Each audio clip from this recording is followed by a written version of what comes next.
two very big Arizona Cardinals starters are soon to hit the field. Let's get a preview of week 7. Turn up your volume.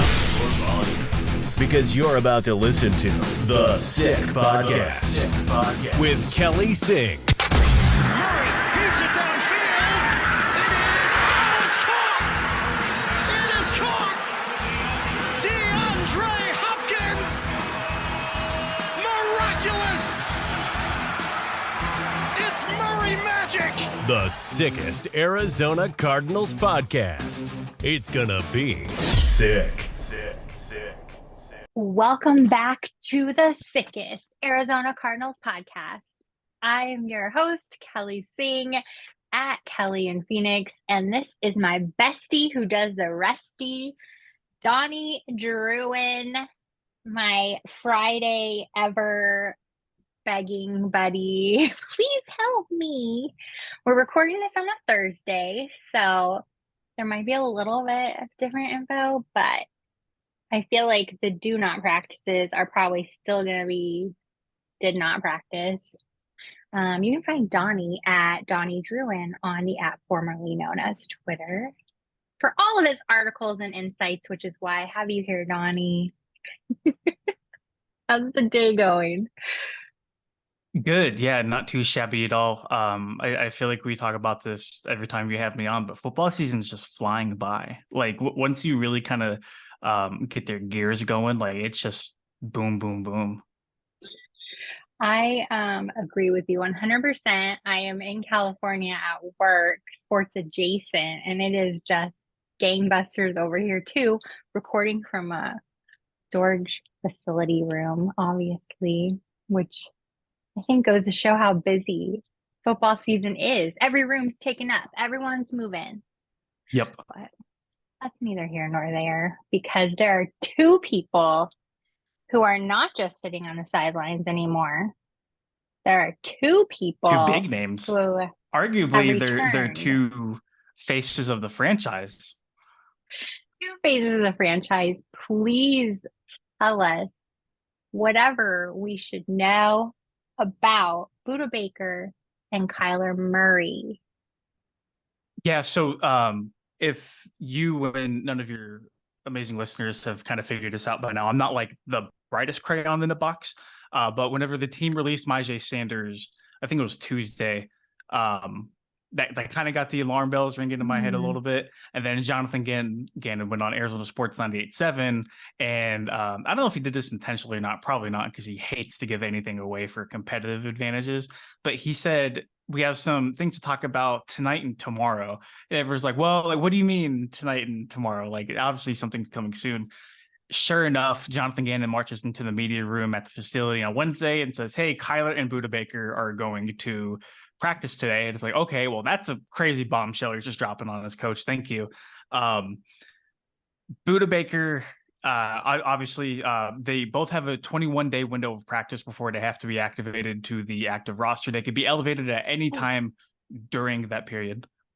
That was going to be my question because that was something I wasn't clear on, was did they have to wait out this 21-day period? But it can be anywhere within this 21-day window. If they're not ready by 21 days, then what happens? They either have to be activated to the active roster or they go back on the list. Now, Beyond that is kind of like a foggy area for me. I definitely should have done my research before today. But that's okay. I sprung that on you. No, I think they have to go back on either for another 4 weeks or the rest of the season. I'm not entirely sure. But the point being that they feel both players are ready and within that 21 days are probably going to be close, if not already playing in a game. Budda Baker called himself today a game time decision in Seattle. So apparently he was told it was a 6-week injury. And for him to work back already, it's just he continues to prove he is far beyond an average human being just in terms of everything that he does. So I definitely pencil him as questionable. Kyler Murray, I don't think is going to play this week. I would kind of be surprised if he doesn't play in Baltimore. Play versus Baltimore. I just think they want him to have a few solid weeks of practice before they really kind of throw him out there. The dates everybody expects him to come back would either be that like early November game versus Cleveland on the road, but you don't know what the weather conditions are going to be like. Obviously, Cleveland's defense is more towards the top than the bottom, just in terms of the personnel that they have. So kind of like the fluffy, hard-eyes date everybody's looking at is that home game against Atlanta the week after that. So that's kind of been not the expectation, but a rumored date for all of us in the media to kind of go, and hey, you know what? If we're gonna make predictions, this kind of makes the most sense. But I do not expect Kyler Murray to play this week. I wouldn't be shocked if Budda Baker plays this week just because he's an alien. But if not this week, then probably for sure next week. But yeah, both guys are back. And I think they're coming back at a very, very good time where the Cardinals are 1-5, but they're still playing very good football. And the team certainly needs them. I agree. The team does certainly need them. The defense has been doing, I think we've talked about this before, better than expected for sure. Definitely not consistent, I would say, by any means. But hanging in there when you look at overall rankings. So that's been super exciting. When we look at this matchup against Seattle, division rivalry, big time. We look at DK Metcalf, Tyler Lockett. They have their rookie backup, Charbonnet, who hasn't got tons of action, but should he need to be called on. We've just looked at the injury report. He's out, did not practice. DK Metcalf did not practice. Tyler Lockett limited. No. What do you think this does in terms of evening the playing field? If that's a potentially way to phrase it. I mean, Jackson Smith and Jigba is still a very, very talented receiver if DK can't go. Obviously losing DK Metcalf is a not a good thing for Seattle. When you look at Arizona's secondary, if they do get Budda Baker back, I mean, not to keep piling on like the injury report, but Jalen Thompson hasn't practiced for a second straight day, which is not a great sign heading into a Friday where you have to declare somebody either out, questionable, or doubtful. Everybody talks about the receiving core, but Geno Smith has played very, very well, and we've seen some very talented running backs do some work on the Cardinals rushing attack, and although Budda Baker might possibly play, I think Kenneth Walker is kind of due for a very big day, just in terms of how Seattle loves to kind of get him his touches and get him going throughout the course of a game. So not having DK, obviously a big mess, but as long as they have Kenneth Walker the third, I think they'll be in good shape. I agree too. I was doing a DFS write-up this week, and I keep stumbling across my stack of Kenneth Walker the third and Geno Smith, and I feel like that could be racking up a lot of fantasy points for a lot of people, even if they don't score in terms of passing yards and receiving yards. We know that that's been a struggle for the Cardinals all year. Yeah. So, yeah, we'll see. It like speaking on the injury aspect too. I mean, the 21-day window is closing in on rookie third-round pick Garrett Williams too. So hopefully, whenever he gets out there, he does provide a much-needed boost because Keyshawn Clark kind of looked like the day 3 pick everybody had expected him to be, and then Marco Wilson has played very below his standards. And that's kind of all I'll say on that, but they need all the help they can get. And so, I mean, last week we saw them without Budda Baker and Jalen Thompson. It didn't necessarily look pretty.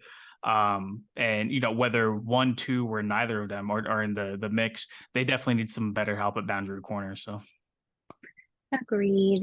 I hope it's not too messy. I hope it's fun. I hope it's competitive. I feel like every game's pretty much been fun and competitive as a fan, pretty much, sort of, until the second half. Yeah, I mean, Seattle, they're a good football team.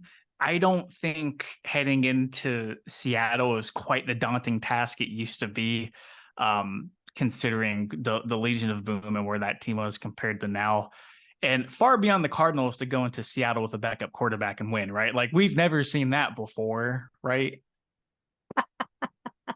It's almost a tradition for Seattle to Yeah. either almost drop or completely drop the ball against the backup quarterback, especially in Division II. So Josh Dobbs has certainly not lived up to the standard that he has set the last 2 weeks. Maybe we see a rebound game. Maybe, he sees Kyler in the rearview mirror and says, okay, I got to make myself some money next year. Let me kind of get my stuff together. Yeah, definitely not a good showing last week by any means. Well, I'm really looking forward to watching the game regardless. I do hope to see Budda Baker. That would make it even more exciting, I think. He wants to play. It's back in a his hometown. He wants to play, and he's really, really pushing to play too. So I think if he has any say in it, he'll definitely get out there. Well, everybody keep your eye on that. Also, keep your eye on my bestie at Donnie Druin on Twitter and follow his articles. I feel like there's one coming out like several times a day, keeps you all caught up on all things Cardinals, Suns, anything else? No, thankfully not. Thanks everybody for tuning in. I will see you on Monday for the little recap. Until then, have fun. Bye. And that's a wrap. Hope you don't miss us too much until next time. Follow The Sick Podcast with Kelly Singh on YouTube, Instagram, Facebook, Google Play, and Apple Podcasts.